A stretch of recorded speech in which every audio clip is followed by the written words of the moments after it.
Facial recognition. You smile at your phone, it unlocks. You walk through an airport, a camera identifies you in seconds and you are checked in.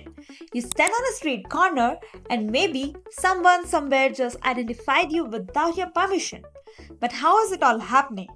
In the next 10 minutes, we'll go from camera inputs to neural networks all the way to understand how a system identifies a person. Whether it's your phone, airport security, or Facebook tagging your photos, the tech behind it is really fascinating. Let's start with what is facial recognition. It is a type of biometric tech. It uses your face, a unique combination of features, to identify or verify who you are. But here's the key. Computers don't see your face like you do. They convert it into numbers, coordinates, vectors, and that's where the real magic begins. On high level, we can divide this whole process of facial recognition into 4 steps: face detection, face alignment, feature extraction and embedding generation, and face matching. Let's go through them all. First step is face detection. The system needs to find the face. This is face detection, not recognition yet.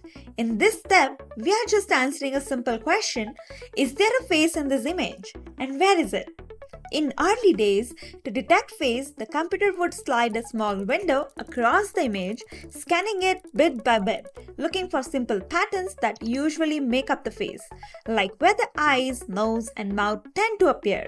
This method is also known as hair cascade classifiers.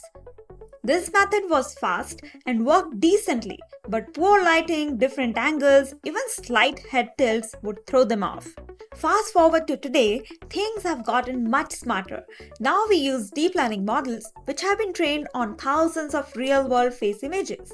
These models are great at spotting faces in all kinds of situations, even when they are tilted, poorly lit, partially hidden, or very small in the frame.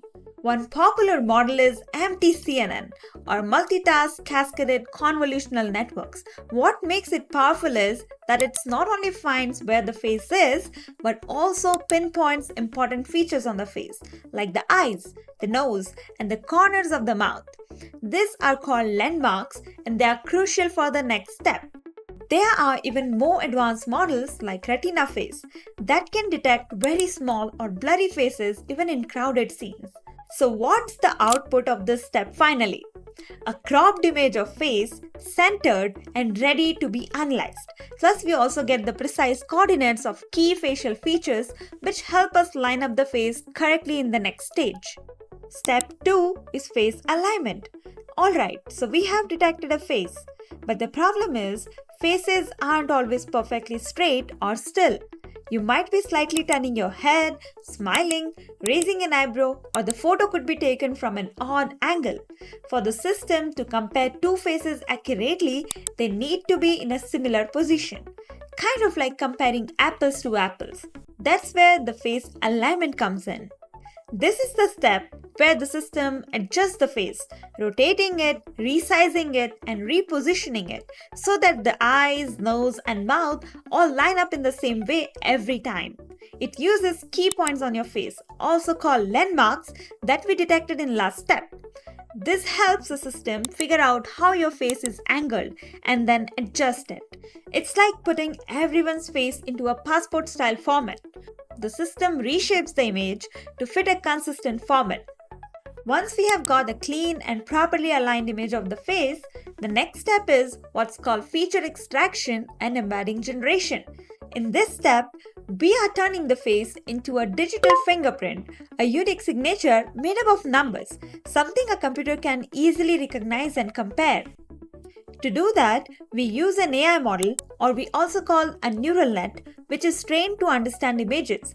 Specifically, we use something called a convolutional neural network, or CNN for short.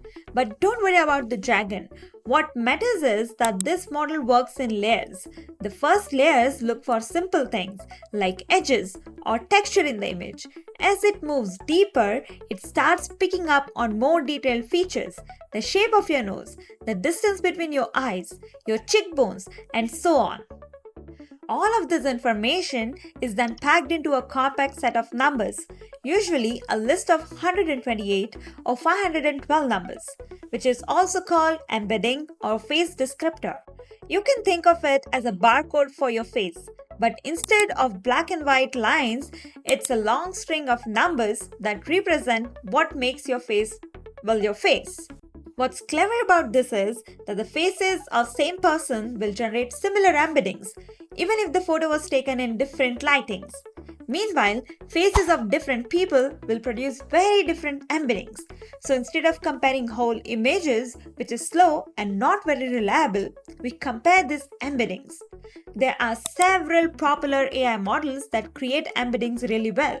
Some of the most used ones are FaceNet by Google, DeepFace by Meta, ArcFace, which is known for high accuracy, and resonance-based models are also used in many applications today. These models don't get fooled easily by things like poor lighting, glasses, or a new haircut. They are trained to focus on core facial features, the stuff that really defines you. So at the end, your face becomes a set of numbers. If those numbers match closely with another stored set, the system says, yes, that's you. If they are too far apart, it says, no, that's someone else. It might look like random digits, but to the AI, it's your digital identity, unique, repeatable, and surprisingly accurate. Now comes the final step, face matching and identification. At this point, the system has already turned your face into a unique set of numbers. What it does now is compare those numbers with the ones it already has in its memory, like a digital lineup, to see if it can find a match. There are two main ways this comparison happens. First, verification, which is one-on-one matching. This is like asking, is this person who they say they are? Say you are unlocking your phone with your face. The system simply checks whether your current face matches the one you registered earlier. It's a one-on-one check, just you and your stored face. This is called verification.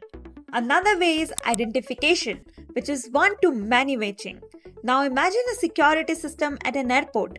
It scans someone's face and tries to figure out who they are by comparing that face against a big database of known individuals. This is called one-to-many matching. Basically, the system doesn't compare raw photos. Instead, it compares those unique face codes or face prints or embeddings we talked about earlier. Training these systems is a huge part of the process. Models are trained on large data sets, thousands of identities and millions of images. You can see this whole process as the mapping of every person to a unique location in a high-dimensional space. Facial recognition is everywhere, unlocking phones, tagging photos, even catching suspects. But it's not perfect. Things like poor lighting, aging, or even twins can confuse it. And yes, there are concerns about racial bias and misidentifications as well, especially in surveillance. That's why ongoing research focuses not just on accuracy, but fairness and accountability as well. Here's the debate. Should we use this tag just because we can? Maybe it's powerful, but unchecked it can invade privacy. It is one of the AI's most controversial tools. Technically, it's brilliant, but socially, it's the tool that demands caution. It needs proper regulation right now. Now that you know how facial recognition really works, what do you think about it? Should it be everywhere? Let me know in the comments. Like this video if you learned something new today and subscribe to the channel if you want more videos like this. See you in the next one.